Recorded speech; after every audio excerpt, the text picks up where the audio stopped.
Sabah Kefes oyuncu sonrası mətbuat konferansında hər birinizi bir daha xoş gördük. Əvvəlcə baş məşqçimiz Vasil Virozun sıxı fikirlərini bildirəcək.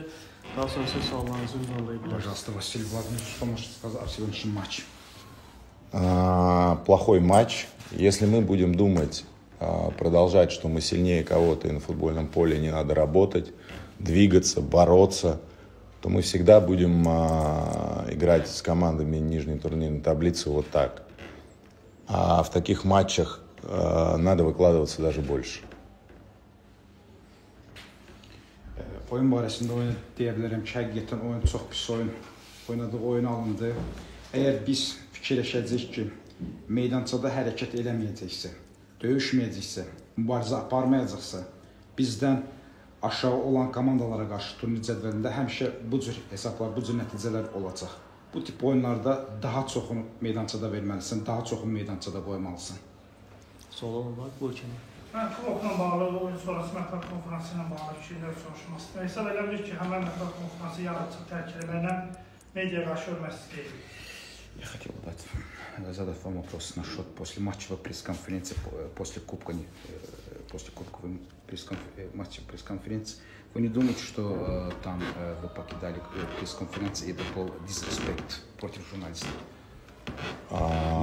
Это футбольные эмоции. Вокруг этого матча было много разговоров. Помимо этого, бывший капитан Сабаха повел себя абсолютно непрофессионально и некрасиво по отношению к бывшему клубу. Поэтому это просто эмоции. Никакого отношения к неуважению, никакого неуважения здесь нет.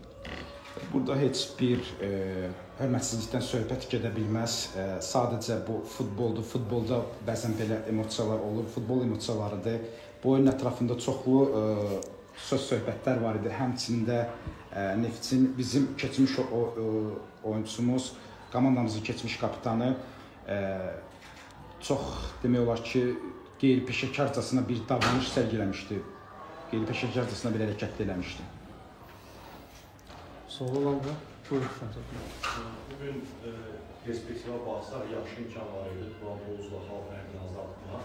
Nəzərə alsaq ki, növbəti oyun məhz Poluzla Quran Poluz olacaq və bu mənada 4-cü yerdə gedən mübarizə ilə bağlı 4-cü yerdəki mübarizəni daha da gərginləşdirmək və yekunda ilə 4-cü yeri tutmaq həm də mövsümü belə bu nəticədə bitirmək imkanı var idi. Amma bu imkanı komanda qaçırdı. 4-cü yeri tutmaq üçün, mübarizəni davam etmək üçün Sabah komandalardan eləmək? Очень хороший возможность, чтобы сократить отрыв с Турантовузом.